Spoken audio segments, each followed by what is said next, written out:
I get money, then I double up time, 'cause I know you came here to see. If you afraid, then you come out with me. I know what you came here to show. Now bust it open and see you get it. 生徒の前なんでね、かっこつけさせてもらうよ。Our member.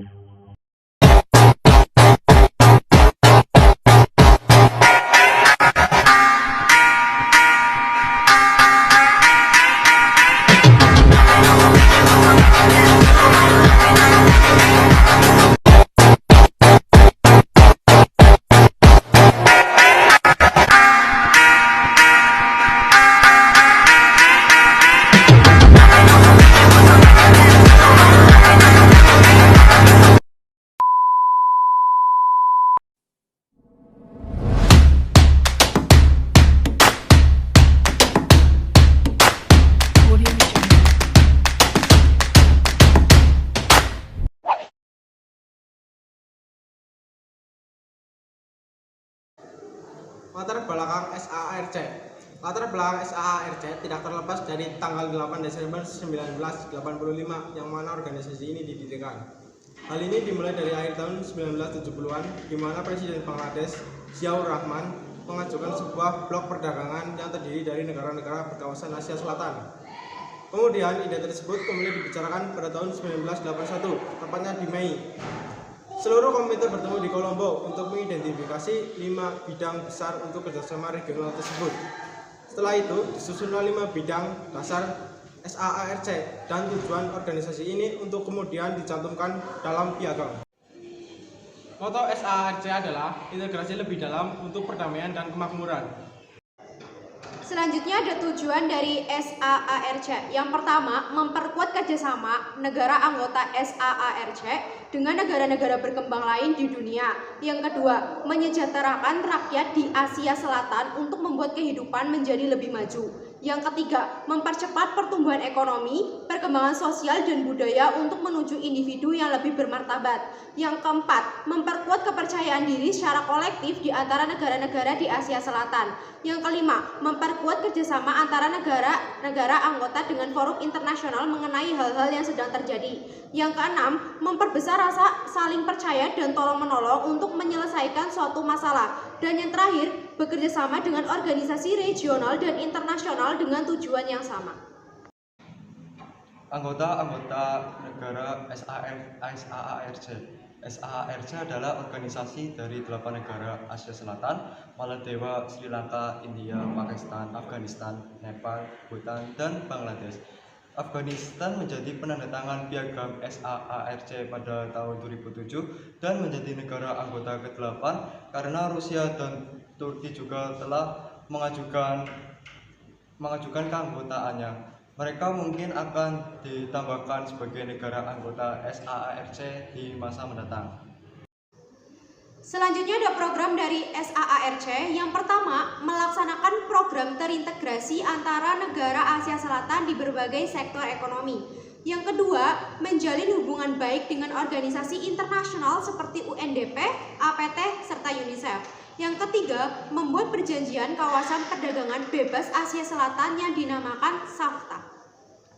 Bidang kerjasama SAARC yang pertama pertanian dan pembangunan pedesaan, yang kedua pendidikan, budaya, bioteknologi, sains, energi dan lingkungan, yang ketiga pariwisata, informasi, komunikasi, dan keempat media people to people contact, mekanisme pendanaan, yang kelima aspek keamanan, pengentasan kemiskinan, perdagangan dan keuangan. Selanjutnya adalah struktur dari SAARC. Yang pertama ada Dewan. Dewan adalah badan puncak yang terlibat dalam pembuatan kebijakan. Dewan diwakili oleh kepala pemerintahan masing-masing negara anggota. Yang kedua ada Council of Ministers. Adalah badan menteri luar negeri negara anggota yang bertemu 2 kali setahun untuk merumuskan kebijakan, mengidentifikasi area baru korporasi, dan meninjau kemajuan kerjasama regional. Fun fact SAARC. Yang pertama, bahasa resmi SAARC adalah bahasa Inggris. Yang kedua, awalnya hanya ada 7 negara sebagai negara anggota SAARC selama KTT ke-30 yang diadakan di New Delhi pada April 2007. Afghanistan menjadi negara anggota ke-8. Ketiga, India telah menjadi tuan rumah KTT SAARC 3 pada tahun 1986, 1995, dan 2007. Yang keempat, satelit SAARC untuk Asia Selatan diluncurkan pada 2017. Yang kelima, pada Februari 2011, Fatimah Diana Said menjadi perempuan pertama yang terpilih sebagai Sekretaris Jenderal SAARC. Yang keenam, SAARC terdiri dari 21% dari populasi dunia dan 3,8% dari ekonomi global. Yang ketujuh, SAPTA, Perjanjian Perdagangan Preferensi Asia Selatan, ditandatangani pada tahun 1995. Pengertian APEC. APEC adalah organisasi perekonomian di sekitar wilayah Asia Pasifik, meliputi negara Asia Tenggara termasuk negara kita tercinta Indonesia. Pesisir Asia Timur, Australia yang dekat sama Samudra Pasifik, dan negara-negara yang terletak di Samudra Pasifik dalam kurung Oseania. Secara garis besar, APEC didirikan pada tahun 1989 dengan tujuan untuk menciptakan pertumbuhan ekonomi dan kesejahteraan masyarakat negara di Asia Pasifik melalui perdagangan dan investasi yang bebas dan terbuka. Latar belakang APEC. Lahirnya APEC diawali dengan adanya pertemuan multilateral para pemimpin di Canberra, Australia pada tahun 1989. Saat itu, Perdana Menteri Australia Bob Hawke melontarkan gagasan perlu dibentuknya sebuah forum yang kemudian diberi nama APEC. Para pemimpin saat itu melakukan perundingan dan sepakat untuk mendeklarasi berdirinya APEC atau Asia Pacific Economic Cooperation. Berdirinya organisasi APEC ini didorong oleh misi yang membuat kawasan perdagangan bebas di kawasan Asia Pasifik. Selain itu, misi dari didikannya APEC adalah untuk mengurangi hambatan dalam melakukan investigasi global. Tujuan APEC, kerjasama ekonomi dan teknis, memfasilitasi perdagangan dan investasi, serta mengurangi batasan dan peraturan yang menghambat kegiatan ekonomi antar anggota. Mengurangi biaya perdagangan antar negara dengan menetapkan harga teman yang berlaku di seluruh anggota. Sharing informasi tentang perdagangan dan investasi. Menyederhanakan peraturan dan administrasi terkait perdagangan, meningkatkan kapasitas SDM anggota demi kelancaran perdagangan dan investasi. So, kalau lo lihat tujuan dibentuknya APEC, fokus utama adalah perdagangan bebas dan investasi. Kalau perdagangan dan investasi antar anggota lancar, perekonomian mereka juga makin tumbuh. Kalau perekonomian tumbuh, negara jadi sejahtera. Mission is accomplished deh. Selanjutnya ada 21 anggota APEC. Yang pertama ada Amerika Serikat, Australia, Brunei Darussalam, Chili, Filipina, Hong Kong, Indonesia, Jepang, Kanada, Korea Selatan, Malaysia, Meksiko, Papua Nugini, Peru, Rusia, Republik Tiongkok, Singapura, Selandia Baru, Taipei, Thailand, dan yang terakhir ada Vietnam.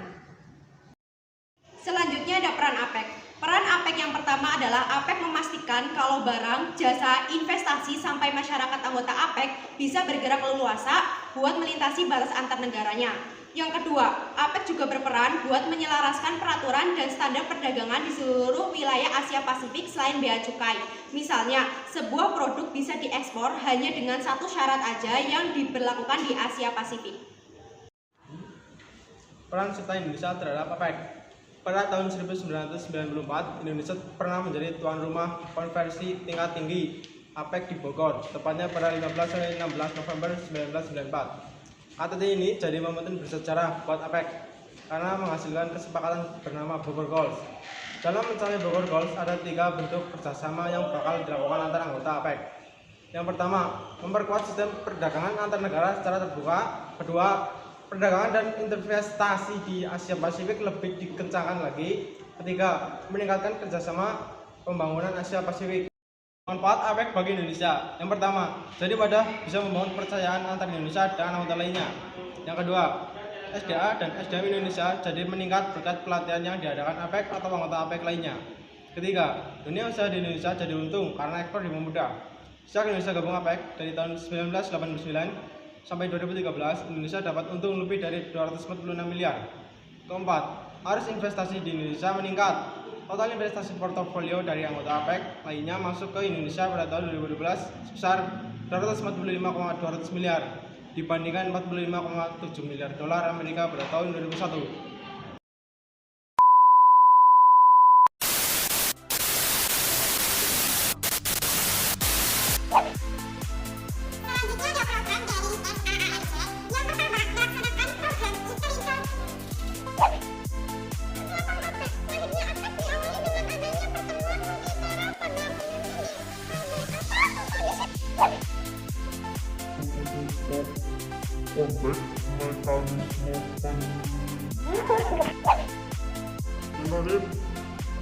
Tujuan apa sih dia? Ngomong apa? Siap. Struktur SAARC.